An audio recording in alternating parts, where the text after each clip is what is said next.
Ya, halo Volley-mania. Kita lihat di sini bincang volley at Sportase udah kembali nih ke episode 3 dan tentu aja gue masih sama Mas Bogi. Halo Mas. Halo.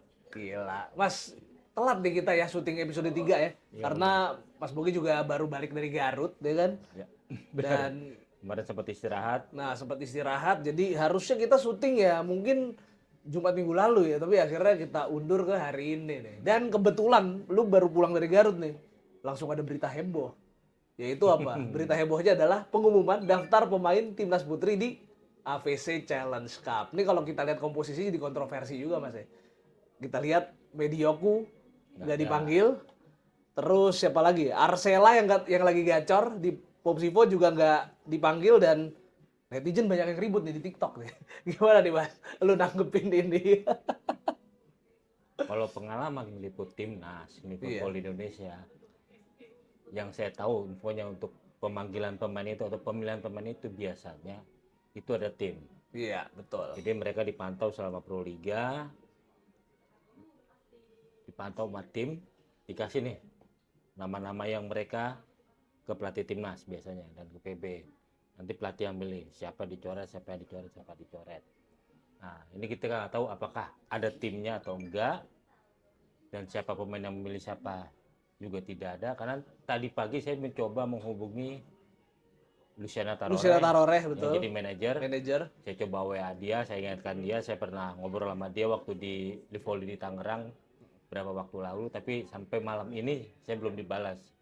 Saya ingin menanya skema pemilih pemainnya itu sekarang tuh kayak gimana gitu loh. Karena kan seperti yang tadi Danes bilang, Mediokul tidak masuk. Tapi justru Putri Nur Hidayat dipanggil gitu Iya, loh.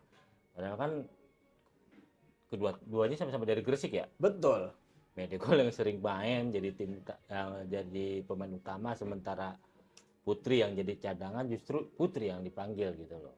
Emang kalau melihat dari performa Mediol dari mulai awal laga Pro Liga, dia emang kurang Kurang menggembirakan perform. perform. Tapi kan begitu Tapi ketika Risco, begitu iya. Risco masuk, permainannya mulai meningkat Nah lagi itu, Mediol. iya. Nah, sedangkan Putri sendiri saya belum pernah ngeliat sama sekali permainannya seperti Iya, karena apa dia gitu juga loh. cadangan sebetulnya di Cadangan. Petrokimia dan yang jadi kontroversi juga Ajeng ya. Ajeng di Pertamina juga, kok di Di Pertamina sih di BIN. BIN juga jarang main. Tapi Ya, masuk. boleh dibilang kan di BIN itu kumpulannya pemain timnas ya. Iya betul. Untuk AVC ini ya, nyumbang 6 pemain. Ada Mega, ada Ratri, ada Wilda, ada Indah, Libero, ada Ajeng, dan satu lagi Arneta ya, setter ya. Iya. Sebetulnya kalau untuk melihat Ajeng jarang main di BIN, Ratri pun sekarang juga jarang main di Nah itu BIN dia gitu loh. makanya. Karena mereka mendatangkan dua proposet pemain asing gitu loh. Nah mungkin tim atau pelatihannya melihat, wah Ratri udah ketahuan kualitasnya gini. Tapi kan emang Ajeng jadi sasaran kritik Iya. gitu loh. Mungkin dari netizen, kenapa Ajeng, kenapa enggak Arsela ya? Iya. Yang lagi Bahkan kenapa nggak Nur Laili? Itu banyak juga yang komen kayak gitu. ya Noheli. uh, Arsela udah ketahuan kualitasnya. Dia Iya. sempat absen karena melahirkan kan, waktu hamil terus melahirkan. Nah balik lagi tahun ini Popsipo, ternyata Arsela masih Mantap. bagus, Dan dia masih jadi mantap. oposit loh sekarang. Opposite benar. Nah kemudian untuk Nur Laili, kalau menurut saya sih agak berat ya Iya. di elektrik Jakarta Elektrik pun, walaupun dia pemain squad ini, uh, performnya masih bisa Masih up and down lah. masih up dan down lah, dan dia Iya. pun kayaknya masih di bawah Arsela atau segala macam, apalagi dari segi badan kan. Iya. Kita kalau udah berbicara gitu bermain di Asia ya mau nggak mau di volley nggak bisa bohong, tinggi badan Betul. nggak bisa Iya, nutupin betul. karena kan untuk blok segala macam gitu Iya, loh. jujurnya kalau gue nih Nur Laili Kusuma, kalau untuk timnas, oke lah dia di Elektrik PLN beberapa pertandingan dia main bagus. Tapi untuk masuk ke outside sebagai outsider timnas menurut gue sih banyak yang harus dia buktikan lagi ya Benar. untuk bisa tembus ke timnas. Dulu pertama kali dia main di Pro Liga sama BIN, waktu itu nggak salah masih SMP atau Sama SMA gitu. BJB. Pertama dia sama BIN. Oh Sabin ya? Ketika itu Risco emang yang bawa karena kan pemain pemain wahana ya kalau nggak salah Iya dia. betul. Risco yang bawa. Berarti bukan BIN dong harusnya, tapi timnya Risco BNI, itu dulu BNI waktu itu. BNI betul. BNI waktu itu, BNI. BNI. Heeh. Saya melihat sebagai salah satu potensi pemain yang menjanjikan. Mm-mm. Cuman kesini, waduh, Iya. dari segi tinggi badan kayaknya kurang bertambah. Maaf, ini bukan fisik ya, tapi Iya, kan memang betul. volley emang membutuhkan Mm-mm. pemain-pemain yang bertinggi, Iya. memiliki tinggi mumpuni gitu. Ya mungkin kalau kayak Ratri mungkin secara tinggi kurang, tapi kan di vertikal jamnya bagus ya. Kayaknya bagus. Dan Rari lumayan tinggi loh. Aku Iya, wawancara dia betul. sepantaran dia ternyata kan. Mm-mm. Vertikalnya bagus. Dan juga dengan usia yang belum masih muda, dia udah merupakan pemain langganan timnas gitu loh. Jadi nggak usah diragukan lagi gitu Iya. loh. Itulah, sudah itu juga masih ada Yola yang senior. Iya, betul.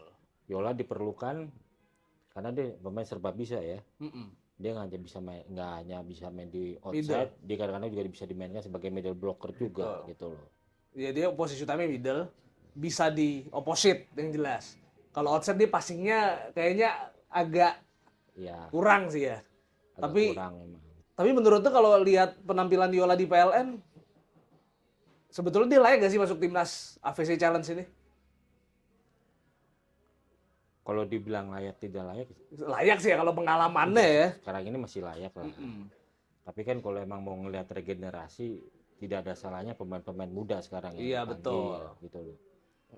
Karena kan kalau saya pribadi untuk timnas putri ya, bagi saya sekarang yang penting ada regenerasi. Kalaupun nanti ada prestasi itu adalah bonus gitu loh. Mereka nggak usah ditargetkan seperti apalah gitu loh. Iya. Gitu loh. Tapi kalau menurut gue sih, kalau dari squad ya sebetulnya sih nggak ada masalah ya. Karena core-nya itu pasti core di hitternya ya. Di open spiker ya. Opposite ya. Itu Megawati, Ratri walaupun banyak cadangan di BIN. Tapi kan deh pengalaman di timnas udah tinggi banget. Ya. Terus ditambah juga Aulia Suci yang udah banyak dapat kesempatan tuh. Di tahun lalu lah, terutama di Civilik ya. Di Civilik dan AVC Challenge Cup juga. Nah ini sebetulnya nggak ada masalah, cuman Nggak ada masalah. emang agak sayang ya kalau pemain kayak Medioku yang sebetulnya juga udah ada pengalaman di timnas nih nggak main gitu. Apalagi menurut gue ya, di outside hitter zaman sekarang nih, maksudnya outside hitter generasi sekarang kayaknya yang passingnya stabil tuh Medioku kayaknya. Ya Mediocre memang kita sayangkan emang di awal Pro Liga emang performanya tidak kurang menjanjikan ya. Di 2 laga awal terutama kan. Di pertandingan ketiga bersama Gresik dengan di bawah asuhan Rizko Herlambang, secara perlahan Medio mulai menemukan kembali performa terbaiknya walaupun belum sampai seperti tahun lalu. Iya betul. Tapi setidaknya prospeknya tuh ada lah gitu loh. Tapi tadi ada salah satu teman wartawan yang menghubungi Mas Lodri. Katanya mau ada perubahan di timnya nih. Nah, tapi yang gue takutin satu, Mas. Kalau perubahan ini karena tekanan netizen itu kan gak bagus juga sebetulnya. Kalau gue rasa sih ini bukan tekanan netizen ya. Iya. Karena kan kita harus akuin bahwa Pro Liga ini berjalan di tengah kalender resmi AFC. AVC. AVC. AVC dan FIVB. AFC. Betul. Ada suatu resiko lah, misalnya kayak Jakarta BIN misalnya. Dia 6 pemain loh nyumbang. Oh iya, betul. Emang itu resiko dari BIN yang mengumpulkan pemain timnas. Iya, Mau betul. nggak mau ketika mungkin kalau kompetisinya tidak berbenturan dengan Pro Liga, Ya nggak ada masalah. nggak ada masalah. Betul. Ini kan ketika tim-tim lain di rehat Pro Liga, mereka membenahi timnya, berkumpul semua pemain. Nah, BIN justru kehilangan separuh pemainnya. Nah, itu dia. Itu mungkin yang jadi masalah. Tapi kita belum tahu apakah ada keberatan juga dari BIN atau tidak, kita belum tahu. Walaupun sebetulnya AVC ini digelar di jeda Pro Liga ya, tapi Iya. tetap aja dia habis Pro Liga baru libur main. Iya, Habis itu nggak sampai seminggu mereka udah main di Pro Liga lagi. Itu balik kan lagi. itu kan recovery-nya jadi kurang juga. Dan Jelang mungkin, dia balik ke dan Pro mungkin untuk Liga. kali pertama tidak ada TC. Nah, itu dia. Betul. Setelah di Gresik 3 hari kemudian kan langsung berangkat kan? Iya. Langsung berangkat, pulang langsung bergabung lagi dengan timnya. Nah, iya. Nah, dengan BIN yang menyumbang 6 pemain, ya mungkin mereka agak keberatan ya, walaupun kita belum tahu konfirmasi dari BIN Iya. apakah ada keberatan dari mereka. Tapi setidaknya 6 pemain dan pemainnya ini merupakan pemain inti-inti mereka. Walaupun ada pemain pelapisnya yang merupakan pemain timnas, Ya wajar kalau misalnya mereka keberatan melepas 6 pemainnya. Tapi kita belum dapat konfirmasi Iya. apakah Bin juga keberatan melepas 6 pemainnya atau tidak gitu loh. Mm-mm. Apalagi kan mereka targetnya juara kan, Betul. baik di putra maupun di putri. Gitu. Ya nggak mungkin juga sih ada super tim kayak gitu gak target juara ya. Iya, gitu loh. Apalagi dalam 3 laga terakhir penampilan mereka mulai membaik loh. Udah naik nih, betul. Setelah kalah dari Jakarta Popsi Popolwan, Danai sepertinya sudah menemukan ritme gimana harus Betul. menentukan squad, memainkan squad Bin yang terbaik itu Iya. kayak gimana polanya gitu. Ya justru itu Mas, kebanyakan tuh tim-tim yang juara Pro Liga itu nggak gacor dari awal. Iya. Biasanya tuh gacornya pekan ketiga, pekan keempat atau malah putaran kedua. Iya. Cuman masalah Pro Liga kita simpen dulu, kita karena kita masih fokus ke timnas nih. Nah ini juga kalau menurut lo nih Mas, di posisi toser juga. Ini oke lah, Khalisa sebetulnya harapan gue ada Khalisa di sini, cuman sayangnya di Pro Liga musim ini dia kurang nih. Akhirnya dia kegusur Tiara Sanggar juga kan.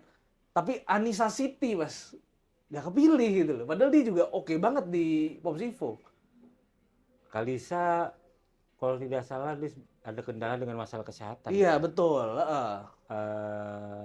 Alim sempat ngomong ketika di pertandingan pertama Di bahwa Jogja dia juga ngomong gitu. Kalisa harusnya juga kalau tidak salah harusnya di opname tapi tidak jadi. Aku nggak tahu dia sakit apa. Tapi kendalanya emang itu. Kalisa emang belum kondisi fisiknya belum fit banget. Performanya sih kalau aku lihat di pertandingan terakhir melawan Jakarta PLN walaupun kalah BJB ya, dia mulai agak naik gitu. Udah mulai agak naik ya. Tapi emang kondisi fisiknya emang nggak bisa membohongi gitu loh. Nah, Tisa di Jakarta PLN performanya lagi mulai Lagi naik lagi naik ya. lagi naik lagi. Ya walaupun sempat kemarin digantikan Arneta ya. Saya harap dia bisa balik lagi. Arneta juga di Bin juga mulai kembali lagi gitu loh. Soalnya yang gue berharap sih sebetulnya ya, setter Indonesia ini bisa konsisten bantuin ngeblok. Nah. Ini yang menurut gue Anissa ini bisa karena dia tingginya lumayan. Ini gue pernah ngobrol sama salah satu sumber mantan legenda Poli bahwa untuk di setter sebenarnya kualitasnya merata. Kualitasnya mereka merata gitu loh. Nah ini yang terkadang membingungkan gue milih siapa yang dipilih gitu. Karena rata-rata kualitas sama dan tinggi badannya juga nggak terlalu jauh beda kecuali Kalisa ya menurut saya yang agak tinggi dan mempunyai blok lumayan bagus gitu loh.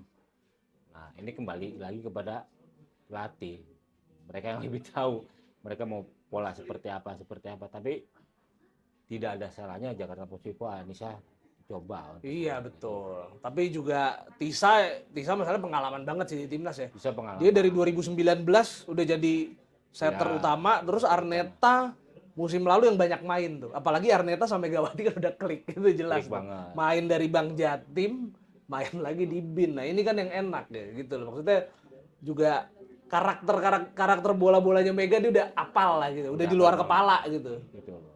Ya apalagi kan boleh dibilang 6 pemain Bin kan. Iya. Ya mungkin kalaupun nanti jadi intinya ya kalau setternya Arneta pasti opposite-nya Mega. Betul. Middle blockernya Wilda. Sama Agustin mungkin ya. Agustin mungkin kan. Iya. Nggak terlalu ini loh, nggak terlalu chemistry mereka udah tahu lah. Udah top lah ya. Udah top gitu. Nah itu. Jadi gue sih berharap sebetulnya mudah-mudahan kalau Kalisa, karena menurut gue ya banyak orang juga yang bilang bukan cuma gue ya. Yang cocok jadi setter timnas sebetulnya itu ya Kalisa. Iya. Kalau dari postur. Dari segi postur, dari segi teknik Kalisa memang. Tapi kan kita harus mengakui bahwa dia sendiri juga sedang tidak dalam kondisi fisik yang benar-benar prima selama ini. Betul. Gitu loh. Dan perlu netizen memang boleh bersuara, mereka berhak berpendapat bahwa ini yang lebih layak, ini yang lebih layak, tapi kan keputusan tetap ada pelatih. Bahkan kita sebagai jurnalis ya di lapangan, kita juga nggak punya kuasa untuk intervensi itu. Punya kuasa. Kita juga nggak punya kuasa yang ibaratnya ya kita circle bukan ya bisa dibilang kita ring satu ya di. Ya kita sama seperti netizen juga sebenarnya. Sebetulnya, cuman kita nanya, kita di lapangan aja. Kita dia dipilih kenapa bukan yang ini? Kok ini? Tapi kan tetap putusan dari pelatih. Betul. Bahkan kemarin anak-anak Polimania ya di Putra ya. Mereka bilang bahwa Sigit Ardian layak nih untuk balik lagi ke timnas. Betul. Ya. gitu loh. Melihat performanya di Bang Sumsel yang naik gitu loh, di Putra gitu loh. Kalau menurut saya ya nggak apa-apa selama itu menciptakan persaingan gitu loh. Kan ini permasalahannya kan ini nggak ada seleksi lagi gitu loh. Iya, Karena mungkin karena jadwal yang mepet, udah langsung tentuin 14 pemain. Harusnya kan kalau misalnya itu kan 18 pemain dulu dikumpulkan atau 20 pemain kan TC 2-3 bulan baru ada pencoretan. Tapi kan ini kayaknya langsung gitu loh. Nah, itu mungkin juga yang akhirnya mengundang kontroversi di netizen. Wah, kenapa nggak ini, kenapa nggak ini, kenapa nggak ini? Gitu loh. Iya. Apalagi tadi kita dapat info dari wartawan rekan kita bahwa ini masih bisa dirombak loh. Iya, itu dia. Gitu loh. Ini masih bisa dirombak. Jadi Masih ini bisa dirombak, belum loh. final sebetulnya yang udah beredar di media massa dan media massa. sosial ini juga belum final. Tuh. Ada Mungkin kalau misalnya dipanggil 20 orang, netizen mungkin nggak akan ribut, terutama Iya. Volley-mania. Betul. Oh iya. Tapi mungkin nanti ributnya ketika ada pencoretan-pencoretan Nah, itu. Iya, ini intinya kalau dari skuad timnas di musim lalu ini nggak banyak berubah. Tapi kalau nggak banyak berubahnya juga wajar ya, karena ya nggak ada TC. Jadi kan Iya. Alim Suseno manggil pemainnya juga yang udah pemain-pemain yang udah lama main sama-sama di timnas kan, itu wajar gitu. Iya, itu tidak akan menyulitkan dia juga. Iya. Gitu. Betul. Tapi ya kita tunggu aja kabar terbarunya. Nah ini Mungkin makanya mungkin akhir ini kali ya, akhir pekan ini. akhir dikasih pekan ini udah Rebo nih. Minggu atau Sabtu mungkin ada keterangan dari PB. Iya, Bener nggak ada betul. perombakan Betul. pemain ini gitu. Ntar kita tunggu, pasti ada postingan di grup wartawan Volley ya. Itu Pastinya. pasti ada ya kan. Tunggu aja kabar Tunggu berikutnya. aja. Kalau posisi libero Dita Aziza sama Yulis Indahyani ya udah lah, ini dua yang terbaik lah ya. Untuk saat ini masih yang terbaik Iya. gitu. Walaupun banyak juga netizen yang minta kenapa nggak Eri Septia gitu. Eri Septia kan lagi naik daun jujur aja kan. Tapi untuk menggeser dua nama ini kayaknya ya dia juga masih butuh waktu sih Mas ya. Tapi dengan level kompetisi yang bukan ece-ece ya, AFC Iya. ya. Kita butuh AFC sebuah libero yang berpengalaman. Iya. Karena kan tekanan ketika bermain di volley, di Proliga dan kompetisi luar negeri itu kan pasti berbeda kan. Itulah. Mungkin itu yang jadi pertimbangan pelatih. Nah, Tapi itu kan dia. kita berharap ke depannya nanti ada libero-libero baru gitu loh. Apalagi Yulis Indahyani itu kalau gue inget di final di Gresik lawan Vietnam, pemain bagus banget sih, kayak dalam tanda kutip kayak kesetanan gitu. Wah, pemain Vietnam mukul kenceng kayak apa, kena loh sama dia, maksudnya ketahan, diknya juga sampai ke setter. Jadi ya wajar kalau dipertahanin. Jam Wajar. terbangnya udah nggak perlu diragukan. Nah intinya di AVC nanti Indonesia akan segrup sama Vietnam, sama Kazakhstan, Singapura, Hong Kong. Kayaknya lolos sih. Walaupun kemungkinan jadi runner up ya kalau sama Vietnam ya. Vietnam kita juga belum tahu perkembangannya seperti apa. Iya, loh. betul. Tapi kan selama dalam 2 SEA Games terakhir ya, kita Iya. nggak bisa ngalahin Vietnam kan. Dari 2019 21 3 dong. Kalah kan. 3. Mana ketika SEA Games 2017 ya kita ngambil perak kan. Iya, kita ngambil perak dan gua ada di Kuala Lumpur waktu itu. Setelah itu udah lawan Vietnam kita agak kesulitan lagi gitu. Iya. Betul. Nah, ini dia intinya AVC.